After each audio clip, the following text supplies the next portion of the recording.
जय हिंद दोस्तों, कैसे हैं आप सब। उम्मीद करते हैं आप लोग अच्छा ही होंगे। और आज हम लोग यानी क्लास 10th का मैथमेटिक्स कर रहे हैं। ठीक है, ये क्लास 10th है और क्लास 10th में हम लोग कर रहे हैं क्या, हाइट एंड डिस्टेंस, जिसको आप दूरी और ऊंचाई भी कह सकते हैं। क्या, दूरी और ऊंचाई। ठीक है, इसको हम लोग कहते हैं क्या कि दूरी और ऊंचाई। देखिए, दूरी और ऊंचाई में हम लोग आज डिस्कस करेंगे और आज जितना भी क्वेश्चन होगा कि दूरी और ऊंचाई से रिलेटेड, उस क्वेश्चन को आज हम लोग समझेंगे और इसका जो बेसिक क्या होता है हम लोग बेसिक से समझेंगे। ठीक है, तो आप लोग वीडियो में बने रहिए। और हाइट एंड डिस्टेंस का यदि आप लोगों को क्वेश्चन सॉल्व करना है तो कोई दिक्कत नहीं होगा, बिल्कुल समझ में आ जाएगा अब स्टार्टिंग से यदि आप देख रहे हैं तो। ठीक है, और स्टार्टिंग से देखने का मतलब ये है कि आप शुरू से हर प्रॉपर्टीज़ को जानिएगा, हर नियम को जानिएगा। देखिए, आप अगर किसी भी चीज़ के नियम को नहीं जानते हैं ना, तो आपको वो चीज़ को करने में थोड़ा सा अजीब टाइप का लगेगा, है ना। तो देखिए, कोई भी चीज़ होता है ना, उसका कुछ ना कुछ प्रॉपर्टीज़ होता है, कुछ ना कुछ नियम होता है, तो उसको जानना बहुत ज़रूरी है। ठीक है, देखिए हाइट एंड डिस्टेंस जो होता है ना, हाइट एंड डिस्टेंस, इससे पहले हम लोग क्या किए थे, ट्रिगोनोमेट्री का क्लास हुआ था और ट्रिगोनोमेट्री का क्लास में सारा चीज़ डिस्कस हम लोग कर लिए हैं, है ना। यदि आप ट्रिगोनोमेट्री का क्लास किए हैं तो यहाँ आपको बहुत आसानी से आपको समझ में आ जाएगा, कोई दिक्कत नहीं है। और जो लोग नहीं किए हैं तो आज जाके जाइए और प्लेलिस्ट बना हुआ है और उसका प्लेलिस्ट 1 नंबर से आप देखना शुरू कर दीजिएगा, है ना। क्योंकि यहाँ पर ट्रिगोनोमेट्री बहुत ज़्यादा यूज़ होने वाला है हाइट एंड डिस्टेंस में, जो है ना। यानी यहाँ पर ट्रिगोनोमेट्री का यानी जो प्रॉपर्टीज़ है उसको हम लोग यूज़ करेंगे। ठीक है, तो चलिए अभी हम लोग स्टार्ट करते हैं। हाइट एंड डिस्टेंस में क्या क्या होता है इसको पहले समझते हैं। ठीक है, देखिए सबसे पहले हाइट एंड डिस्टेंस में एक चीज़ आप लोग समझिए। सपोज कीजिए हम एक रेक्टेंगल से समझाने का कोशिश करते हैं, है ना। रेक्टेंगल से समझाने का कोशिश करने का सेंस ये होता है, सपोज कीजिए ये कोई लाइन है और ये कोई दूसरा लाइन है और इस पर ये परपेंडिकुलर है। ओके, ये बात समझ गए। तो यहाँ देखिए, यहाँ से अगर कोई एंगल है इस तरह का, समझ रहे हैं ना, यहाँ पर तो यहाँ पर कोई एंगल है, एंगल मीन्स ये थीटा होगा, कुछ भी हो सकता है, 30 डिग्री होगा, 40 डिग्री होगा, 45 डिग्री होगा, है ना, 60 डिग्री होगा, कुछ भी तो हो सकता है ना एंगल। तो यानी इसलिए हम यहाँ क्या मान लिए, थीटा मान लिए। देखिए, अगर आप नीचे से देख रहे हैं ना, नीचे से देख रहे हैं मतलब जैसे मैं यहाँ खड़ा हूँ, अगर यहाँ से मैं इस तरह करके कोई भी चीज़ को अगर देख रहा हूँ, सपोज कीजिए मेरे सामने कोई टावर है और उस टावर पर मेरा क्या है, यानी मेरा क्या बोलते हैं, मेरा दृष्टि वहाँ पड़ रहा है, यानी मेरा आँख, हम उस चीज़ को देख रहे हैं, तो मेरा आँख से जो कॉन्टेक्ट हो रहा है, जो जिस डायरेक्शन में जाएगा, सपोज कीजिए वो डायरेक्शन ये है। ठीक है, और ये मान के चलिए यहाँ कोई टावर है और इस पर हम देख रहे हैं, तो यहाँ जो मेरे आँख और ये ज़मीन के इससे जो ये होगा रिलेटेड होगा, ज़मीन और आँख के बीच में जो होता है ना, तो वह यहाँ कुछ ना कुछ एंगल बनेगा, है ना। जैसे हम यहाँ से देख रहे हैं तो इस लेवल से मेरा एक क्या होगा, इस लेवल का, और यहाँ जिसको हम देख रहे हैं वहाँ से क्या होगा, उस दोनों के बीच में कोई ना कोई एक एंगल बनेगा, है ना, कोई एक कोण बनेगा। ठीक है, अगर आप नीचे से ऊपर की ओर देख रहे हैं, नीचे से ऊपर की ओर देख रहे हैं तो वो आपका ओनियन कोण होता है। ठीक है ना, उन्नयन कोण, क्या बोलेंगे इसको, उन्नयन कोण। हिंदी में इसको उन्नयन कोण बोलते हैं, इंग्लिश में इसको एलिवेशन एंगल बोलते हैं। क्या बोलेंगे, एलिवेशन एंगल, है ना, एलिवेशन एंगल। इसको क्या बोलिएगा आप, एलिवेशन एंगल। यदि आप इंग्लिश मीडियम वाले स्टूडेंट हैं तो आप लोगों के लिए भी कोई दिक्कत नहीं है, यह क्या होगा, एलिवेशन एंगल। ठीक है, अब देखिएगा, सपोज कीजिए यहाँ से फिर ऊपर से कोई देखना है, यानी सपोज कीजिए आप यहाँ से कुछ देख रहे हैं। ठीक है, यहाँ इस तरह का है, यहाँ ये आपका क्या है, यहाँ से आप कोई चीज़ देख रहे हैं, यहाँ एंगल बन रहा है, यहाँ से आप, तो क्या होगा, यहाँ पर आप खड़ा हैं, आपका क्या होगा, यहाँ से इधर नीचे देखिएगा तो यहाँ पर एंगल बन रहा है, यहाँ थीटा बन रहा है। ठीक, तो अगर आप ऊपर से कोई चीज़, जैसे छत से आप देखिएगा, है ना, या कोई ऊपर से कहीं ऊपर में आप चढ़े हुए हैं, तो ऊपर से आप जब नीचे देखिएगा तो आप क्या होगा, तो आपका एंगल का वो क्या होगा, पोजीशन चेंज हो गया, क्योंकि ये नीचे से ऊपर देख रहे थे तो आपका कौन सा एंगल बन रहा है, उन्नयन कोण बन रहा था, जिसको आप एलिवेशन एंगल बोलते हैं, है ना। अब देखिएगा, ये ऊपर से नीचे को और देखेंगे तो उसको हम लोग क्या कहते हैं, उसको हम लोग बोलते हैं अवनमन कोण। क्या बोलेंगे, है ना, अवनमन कोण बोलेंगे। हिंदी में क्या बोलेंगे इसको, अवनमन कोण। ठीक है, अच्छा, इंग्लिश में इसको बोलते हैं डिफ्रेक्शन एंगल। ठीक है, अब देखिए इसको क्या बोलेंगे, डिफ्रेक्शन एंगल, है ना, ये होता है।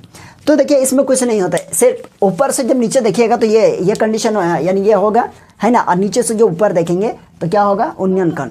अब बताइए इसको बताने का मतलब मेरा क्या था। आपको कभी कभी ये चीज़ कहा जाएगा कि यह ओनियन, कभी कभी आपका क्वेश्चन में लिखा रहेगा ओनियन कौन सा है और ये क्या है अवनमन कौन है, तो फिर आप उस टाइम में ये क्या आप बताइएगा नहीं क्वेश्चन को देख के कि ये क्या बोल दिया, ओनियन और अवनमन क्या हो गया, ठीक है। यानी ओनियन बोल रहा है उसका मतलब नीचे से कोई चीज़ को ऊपर की ओर देख रहा है, अगर अवनमन बोल रहा है तो उसका मतलब ये है कि ऊपर से कोई चीज़ को नीचे की ओर देख रहा है, ठीक है। इतना समझ गया ना। जैसे और एक अलग फिगर है, इसको समझिए पहले। ये सपोज कीजिए एक ये जेड टाइप का फिगर है ना। तो सपोज कीजिए ये क्या हो जाएगा, यहाँ कोई अगर एंगल है तो ये बताइए ये क्या हो गया, ये इधर से जा रहा है, ये इधर से आ रहा है, ये ऐसे, तो ये यही तो है। तो ये कैसा कौन बन रहा है, ये हो जाएगा आपका ये अवनमन कोण। अगर यहाँ पर एंगल बन रहा है, नीचे बन रहा है, अगर यहाँ पर हम ऐसा कुछ दे देंगे तो यहाँ से देखिए ये थीटा हो जाएगा, तो ये हो जाएगा आपका ये वाला, है ना, उन्नयन कोण। क्लियर है। तो कहीं ना कहीं आप इस चीज़ को समझ गए होंगे, यानी अवनमन कोण क्या होता है और उन्नयन कोण क्या होता है, इस चीज़ को आप समझ गए होंगे, कोई दिक्कत नहीं है। चलिए आप लोगों को ज़्यादा समय नहीं लेते हुए, और इसका जो एक जैसे कि ट्रिगोनोमेट्री पढ़ाए थे, तो ट्रिगोनोमेट्री में क्या होता था, हम कुछ प्रॉपर्टीज़ को पढ़े थे, ठीक है। तो वही प्रॉपर्टीज़ को आप लोगों को एक थोड़ा सा हम क्या कर देते हैं, रिपीट कर देते हैं, ताकि आप लोगों को समझने में आसानी होगी। देखिए सॉरी, सपोज कीजिए ये क्या है, ये थीटा है। इसी फिगर में समझिए, ये थीटा है और इसका नाम क्या है, ये ए है और ये बी है और ये सी है, ये त्रिभुज है। और ये क्या होता है, यानी ये बेस है, इसको थोड़ा सा हटा देते हैं। देखिए ये है, तो ये क्या है, बी है ना, बी यानी बेस, और ये परपेंडिकुलर है, ये पी है, और ये हाइपोटेन्यूस है, इसलिए इसको क्या मान लिए, एच मान लिए, ठीक है। तो इसका यानी ट्रिगोनोमेट्री फंक्शन का यानी ट्रिगोनोमेट्री रेशियो होता है एक, है ना। ट्रिगोनोमेट्री में हम लोग पढ़े थे ट्रिगोनोमेट्री रेशियो, और हिंदी मीडियम वाला आप लोग पढ़े थे क्या, कि त्रिकोणमिति अनुपात। तो त्रिकोणमिति अनुपात में क्या होता था, देखिए, है ना, अगर ये थीटा है तो यहाँ एक होता है क्या, साइन थीटा। तो साइन थीटा बराबर देखिए क्या होता है, यानी इसके सामने वाला को क्या होगा, पी हो गया, यानी ये होता है पी बाई एच, है ना। और दूसरा नंबर में क्या पढ़े थे आप, कॉस थीटा, तो ये होता था आपका बी बाई एच, है ना। तीसरा नंबर में आप पढ़े थे क्या, तीसरा नंबर में आप पढ़े थे टेन थीटा, तो टेन थीटा का होता था पी बाई बी, ओके। और देखिए चौथा नंबर में ये होता था आपका यानी कॉट थीटा, तो कॉट थीटा का आपका हो जाता था ये यानी बी बाई पी, ओके। और ये होता था आपका cosec theta, cosec theta sec theta जो भी लिखिए, है ना, उसको आगे पीछे लिखने कोई दिक्कत नहीं है। देखिए कोसेक थीटा का क्या होता है, यहाँ होता है आपका एच बाई पी, और यहाँ हो जाएगा आपका एक सेक थीटा, क्या हो गया, सेक थीटा, तो ये एच बाई बी होगा, ठीक है। तो यही सब हम लोग अप्लाई करेंगे। एच बाई बी कहने का मतलब ये एच हो जाएगा और बी ये हो जाएगा, है ना। तो कोसेक थीटा में कौन कौन सा साइड होता है, और साइन थीटा में कहाँ होता है, कॉस थीटा में कहाँ होता है, ये सारा की सारा आप लोग क्या कीजिएगा, यहाँ से भी आप समझ सकते हैं, या फिर अगर डिटेल समझना है तो आप ट्रिगोनोमेट्री का स्टार्टिंग क्लास देख लीजिएगा, आपको समझ में आ जाएगा, ठीक है, कोई दिक्कत नहीं। आप चाहे तो इसको उतार भी सकते हैं। देखिए साइन थीटा कब यूज करेंगे, देखिए ये पी और एच कहाँ पर दिख रहा है, ये पी है ना, अगर परपेंडिकुलर दिया रहेगा, और एच यानी ये क्या है, ये कर्ण दिया रहेगा, तो इस सिचुएशन में हम लोग क्या करेंगे, साइन थीटा का यूज करेंगे, है ना। यहाँ देखिए बी और एच है, अगर ये और ये दिया रहेगा तो इस सिचुएशन में कॉस थीटा का यूज करेंगे। बाकी वैसा ही है सब, आप देख लीजिएगा किसका कहाँ कहाँ यूज होगा। सबसे बढ़िया रहेगा हम कुछ क्वेश्चन करके देखते हैं, ठीक है।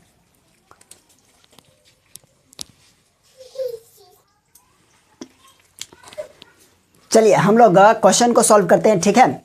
देखिए सबसे पहले हम क्या बोलेंगे आप लोगों को, अभी एक्सरसाइज, यदि आप लोगों के पास एनसीईआरटी का बुक है तो आप निकालिएगा कौन सा, यानी 9.1 निकालिए, ठीक है। 9.1 में ही तो आपका हाइट एंड डिस्टेंस है, जिसको क्या बोलते हैं, यानी दूरी और ऊंचाई, ओके। तो देखिए 9.1 का एनसीईआरटी में देखिएगा, उसका पहला क्वेश्चन देखिएगा, है ना, अगर आप है तो। देखिए हम पहला क्वेश्चन क्या करते हैं, स्क्रीन पर देखिए, हम इसको यहाँ पर देखिए क्वेश्चन नंबर 1 में ये कहा गया है ना, यहाँ उदाहरण नंबर 1 लिखा हुआ है। तो देखिए यहाँ लिखा हुआ है क्या, कि सर्कस का एक कलाकार एक 20 मीटर लंबी डोरी पर चढ़ रहा है, ओके, 20 मीटर लंबी डोरी पर चढ़ रहा है, जो अच्छी तरह से तनी हुई है और भूमि पर सीधे लगे खंभे के शिखर से बंधा हुआ है।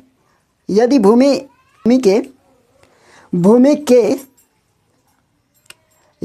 भूमि स्तर के साथ डोर द्वारा बनाया गया कोण 30 डिग्री का हो तो खंभे की ऊंचाई ज्ञात कीजिए।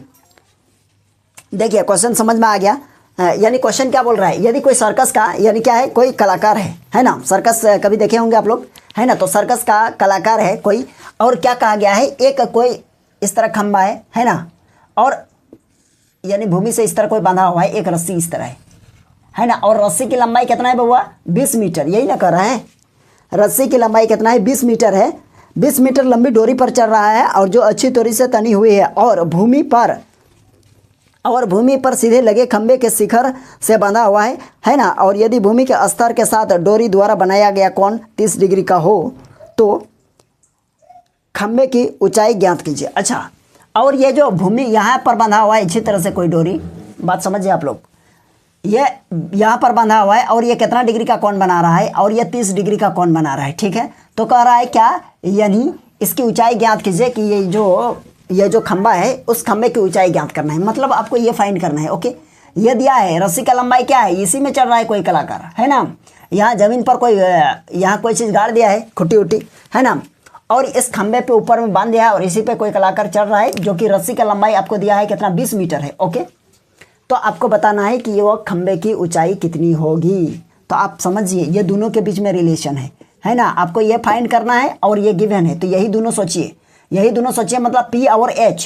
तो P और H कहाँ होता है ना, P यानी यहाँ थीटा है ना, तो थीटा के सामने वाला क्या होगा, P होगा, बताए हैं, है ना, और ये क्या है, H है, क्योंकि ये तो 90 डिग्री है, क्योंकि ये गड़ा हुआ है ना, 90 डिग्री है। तो ये बताइए क्या होगा, सबसे पहले यहाँ लिखिएगा आप लोग, दिया गया है, क्या क्या दिया गया है, देखिए डोरी की लंबाई क्या होगा, है ना, डोरी की लंबाई। ओके, डोरी की लंबाई कितना है, 20 मीटर, ठीक है। और क्या है, थीटा कितना है, थीटा देखिए यहाँ 30 डिग्री की दिया है, कोई दिक्कत नहीं है। तो इसका नाम हम लोग क्या करेंगे, देखिए तो हम लोग लिखेंगे सिंस हम जानते हैं कि, बताइए हम क्या जानते हैं, हम जानते हैं यानी ये और ये कब आएगा, ये और ये कब आएगा, कौन सा ट्रिगोनोमेट्री रेशियो में आएगा, आपको ये समझना है, यानी P और H, है ना। तो P और H कब होता है, आप लोग बताइए, जैसे साइन थीटा कीजिएगा तो क्या होता है, P/H होता है ना, या फिर कोसेक थीटा में क्या होगा, H/P होगा। तो देखिए साइन और कोसेक में आपको यानी कौन सा डिफिकल्ट लग रहा है और कौन सा इजी लग रहा है, ये आपको डिसाइड करना है, ये दोनों में तो आता ही आता है।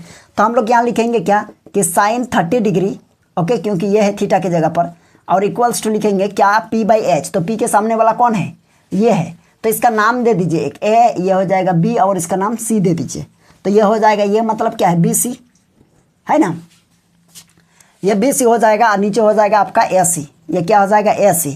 और साइन 30 डिग्री का वैल्यू होता है 1/2, और इक्वल्स टू BC कितना है, 20। अच्छा, ये BC कैसे हो गया, हाँ ये, तो BC आपको निकालना है, और AC कितना है, A से C तक का दूरी कितना है, 20। इसको क्या करेंगे, कोना कोनी गुना कीजिए, ये इसके साथ, ये इसके साथ, तो हो जाएगा आपका कितना, ये 20 गुना 1 यानी 20, और ये 2 मल्टीप्लाई यानी BC, और ये 2 इधर आएगा तो ये हो जाएगा 20/2, और इक्वल्स टू ये हो जाएगा BC, ये कट जाएगा तो ये हो जाएगा आपका कितना निकला, ये 10, यानी आप यह कह सकते हैं BC बराबर 10 मीटर। तो BC क्या है, BC क्या है, वो खंबे की ऊंचाई है ना। तो यहाँ लिखेंगे खंबे की, इसलिए अच्छा खंबे की ऊंचाई, खंबा ना क्या, खंबा है कि खंबे है कि खंबा है,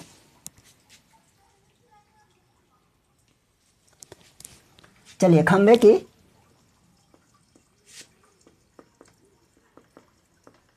की ऊंचाई कितना हो जाएगा, 10 मीटर। क्या निकल गया, 10 मीटर निकला, बात को समझे, खंबे की ऊंचाई क्या हो गया, 10 मीटर हो गया। चलिए आप इसको उतार लीजिए। तो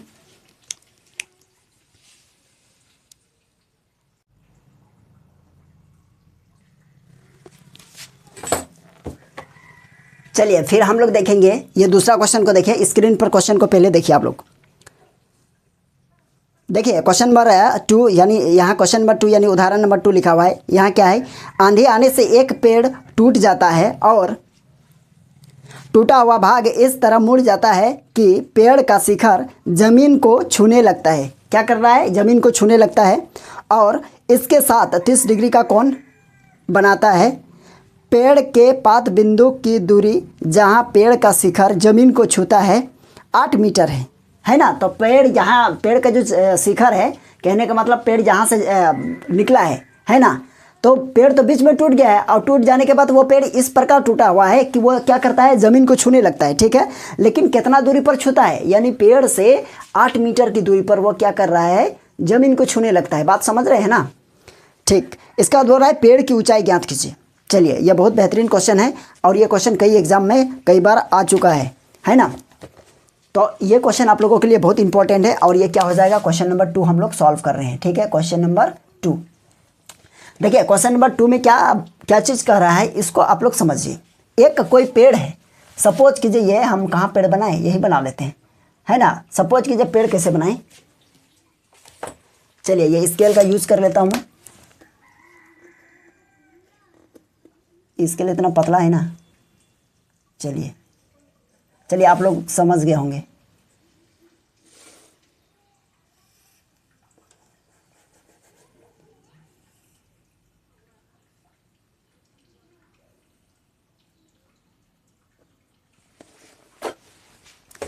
चलिए, है ना, सपोज कीजिए हम इसका नाम दे देते हैं, ये क्या है, ए है और ये क्या है, बी है और ये क्या है, सी है और ये इसको मान लेते हैं हम डी, और ये क्या है, ध्यान दीजिएगा थोड़ा सा, है ना। दिख रहा है बढ़िया, चलिए दिखाई दे रहा है, यहाँ तक हो गया ना। तो एक काम कीजिए, ये पूरा क्या था, पेड़ था, ध्यान दीजिए, यानी बी से लेकर डी तक पेड़ का क्या है, पूरा ऊंचाई है। लेकिन पेड़ क्या बोल रहा है, यानी बीच में टूट जाता है और टूट कर इस तरह मुड़ जाता है कि ये मुड़ गया, यहाँ ए पर आ गया, यही चीज़ गिर के यहाँ आ गया, ओके, है ना। तो कहने का मतलब ये कह रहा है कि टूटा हुआ भाग इस प्रकार मुड़ जाता है, जो कि जमीन से यहाँ से कितना दूरी है, 8 मीटर दूरी ये कितना है, 8 मीटर दूरी पर क्या कर रहा है, जमीन को छूने लगता है। बात समझ रहे हैं ना। ये हम दिखा दिए, ये पेड़ असल में इतना ऊंचाई था, लेकिन ये यहाँ टूटने की वजह से ये यहाँ इस तरह छूने लगता है ज़मीन को। तो कहीं ना कहीं आपको क्या निकालने बोला है, यानी पेड़ की ऊंचाई ज्ञात कीजिए। लेकिन जब ज़मीन को छूता है ना, तो यहाँ कुछ एंगल बना रहा है, वो कितना डिग्री का बना रहा है, देखिए ये क्वेश्चन में हम लोगों को कहा गया है कितना 30 डिग्री का कोण, सॉरी ये कितना बना रहा है, यहाँ 30 डिग्री का कोण बना रहा है। तो यहाँ पर जो ज़मीन के साथ जो कोण बन रहा है कि टूटा हुआ भाग और ज़मीन के साथ, वो 30 डिग्री का कोण बन रहा है। बात समझ गए। तो हमको बोला गया है कि पेड़ का जो ऊंचाई है पूरा, उसको निकालना है। तो आप एक बात समझिए, ये पूरा क्या है, ये पूरा क्या है, पेड़ है, ये क्या है, ये क्या है पूरा, यानी यहाँ से यहाँ तक ये पेड़ है। और इस जगह पे हम लोग क्या बोलेंगे, पेड़ की, ये क्या है, पेड़ की ऊंचाई, है ना, या पेड़ की चोटी बोल सकते हैं, है ना, पेड़ की चोटी यानी सबसे ऊपर भाग ये है, और यहाँ पर टूट जाता है, ठीक है। और ये क्या है, ज़मीन है, ठीक है। और यहाँ पर क्या है, ये क्या है, यानी टूटा हुआ भाग ज़मीन को छूता है। बात समझ गए। तो सबसे पहले हम लोग लिखेंगे, क्या दिया गया है, दिया गया है, क्या क्या दिया गया है जी। सबसे पहले लिखेंगे थीटा दिया है, थीटा कितना दिया है, यानी 30 डिग्री, ओके, है ना। और पेड़ की ऊंचाई क्या होगा बताइए, तो यहाँ लिखेंगे पेड़ की ऊंचाई, पेड़ की ऊंचाई, पेड़ की ऊंचाई। तो एक काम कीजिए, पेड़ की ऊंचाई क्या है, यानी बी से लेकर डी तक। बात समझ रहे हैं ना। तो पेड़ की ऊंचाई क्या होगा, यानी बी डी, हम क्या लिख सकते हैं, बी और डी, है ना। पेड़ की ऊंचाई क्या होगा, बी डी, हमको बी डी चाहिए, यानी पेड़ की ऊंचाई मिल जाएगा। अगर बी डी को आप लिख सकते हैं कि बी डी बराबर, हम ये लिख सेंगे बी सी, यहाँ लिखेंगे बी सी और प्लस ये क्या हो जाएगा, सी डी, ये क्या हो जाएगा, सी डी। बात समझे। लेकिन यहाँ और एक लोचा है, लेकिन ये जो सी डी है ना, ये सी डी ये बना क्या है, ऐसी बना है, क्योंकि यही चीज़ तो टूट के यहाँ आया है ना। तो सी से लेकर डी तक का जितना ऊंचाई है उतना ही ऊंचाई यानी सी से लेकर ए तक का है, यानी दोनों का लंबाई सेम है। ये बात समझ रहे हैं कि नहीं, समझ रहे हैं, क्योंकि यही टूट के गिरा है, ठीक है। तो आप यह कह सकते हैं याना सी डी है, तो हम इसके प्लस पर लिख सकते हैं क्या, इसके प्लस पर लिखेंगे बी सी और प्लस सी डी के जगह पर हम लिखेंगे ए सी, क्योंकि वो सेम है ना। और आप चाहे तो इसको इक्वेशन 1 मान लीजिए, ठीक है। तो हम लोग क्या करेंगे, हम लोगों को चाहिए क्या, बी सी और प्लस ए सी, तब ना पेड़ की ऊंचाई निकलेगा। तो हम लोगों को बी सी चाहिए, ये चाहिए और ये चाहिए। अब ये कैसे निकालिएगा, ये आप लोग पर डिपेंड करता है। तो यहाँ देखिए ये बी दिया है, ये बी है, तो ये थीटा के सामने वाला क्या होगा, एच। तो हम ये 10 के मदद से बी सी तो निकाल लेंगे। देखिए कैसे, हम सबसे पहले लिखेंगे कि त्रिभुज ए बी त्रिभुज ए बी सी में, त्रिभुज ए बी सी में, ए बी सी में क्या होगा बताइए। तो ये हो जाएगा आपका कि tan 30 डिग्री अब बराबर हो जाएगा आपका क्या, इसके सामने वाला, तो ये हो जाएगा बी सी, यानी बी सी होगा और क्या होगा ए बी, है ना। तो tan 30, तो tan 30 का वैल्यू क्या होता है बताइए, ये होता है 1/, ये होता है √3। ओके, अब यहाँ देखिए बी से सी तक का डिस्टेंस हमको नहीं पता है, तो वही नहीं पता है तो वही लिखना है। ए से बी तक का डिस्टेंस 8, अब हमको क्या निकालना है, बी से निकालना है। तो एक काम कीजिए, ये इसके साथ मल्टीप्लाई, ये इसके साथ, तो ये 8 हो गया और इक्वल्स टू ये हो जाएगा कि √3 मल्टीप्लाई ये हो जाएगा बी सी। तो हमको बी सी चाहिए, तो ये क्या हो जाएगा, इसके नीचे मल्टीप्लाई हो जाएगा, है ना। तो हम लिखेंगे क्या, ये हो जाएगा 8/, ये इसके नीचे आ गया √3 और इक्वल्स टू ये हो जाएगा बी सी। आप चाहे तो यहाँ लिखेंगे बी सी बराबर 8/, ये √3 हो जाएगा, इतना मीटर निकला। ये इक्वेशन 2 मान लीजिए, है ना, काम आने वाला है। देखिए ये तो निकल गया, अब हमको ये निकालना है। तो ये कहाँ से आएगा, ये क्या है, ये बी है और ये क्या है, एच है। तो बी और एच हम लोगों का कौन सा ट्रिगोनोमेट्री रेशियो में आता है, ये थोड़ा सा समझने की ज़रूरत है ना। तो आप देखिएगा कॉस में, तो कॉस में क्या है, यानी b/h होता है। तो फिर यहाँ लिखेंगे क्या कि त्रिभुज ए बी सी में, फिर ए बी सी में देखेंगे क्या, त्रिभुज ए बी सी में, तो यहाँ लिखेंगे कि cos 30 डिग्री, cos 30 डिग्री बराबर क्या होता है, यानी b/h। तो b कौन हो जाएगा, ए बी, है ना, और h क्या हो जाएगा, मतलब ए सी। ओके, और 30 डिग्री होता है, यहाँ होगा √3/2 और इक्वल्स टू यहाँ हो जाएगा ए बी। तो ए से बी तक का डिस्टेंस 8 हो गया और इसके बाद हो जाएगा ए सी। तो हमको ए सी निकालना है, याद रखिएगा। तो ये इसके साथ मल्टीप्लाई हो जाएगा, तो हो जाएगा ए सी मल्टीप्लाई ये हो जाएगा √3 और ये इसके साथ मतलब ये हो जाएगा 16। ठीक है, अब हमको निकालना है ए सी। तो ए सी हो जाएगा ये 16/, ये हो जाएगा आपका √3। आप चाहे तो इसको इक्वेशन 3 मान सकते हैं। ठीक है, अब देखिए ए सी यहाँ निकल गया और यहाँ बी सी निकल गया, तो बी सी और प्लस ए सी, तो हम लोगों का बी डी निकल जाएगा। और बी डी क्या है, पेड़ की ऊंचाई है। तो हम लोग लिखेंगे क्या बी सी, यहाँ लिखिए सिंस बी सी तथा ए सी का मान समीकरण 1 में क्या रखने पर, है ना। तो क्या होता है 1 में रखने पर, तो यहाँ देखिए, यहाँ लिखेंगे क्या है, बी डी बराबर क्या हो जाएगा, ए बी सी। तो बी सी का वैल्यू कितना है, यहाँ देखिए बी सी का वैल्यू यहाँ हो जाएगा आपका 8/, ये हो जाएगा √3 और प्लस ए सी का वैल्यू क्या निकला है, ये हो जाएगा 16/, ये हो जाएगा √3। तो यहाँ लिखेंगे कि बी डी इक्वल्स टू, अब यहाँ लिखेंगे बी डी, तो बी डी इक्वल्स टू क्या हो जाएगा, यहाँ हो जाएगा आपका क्या हो जाएगा, ये हो जाएगा 3 और 8 और 16 को प्लस करेंगे तो ये हो जाएगा आपका 24।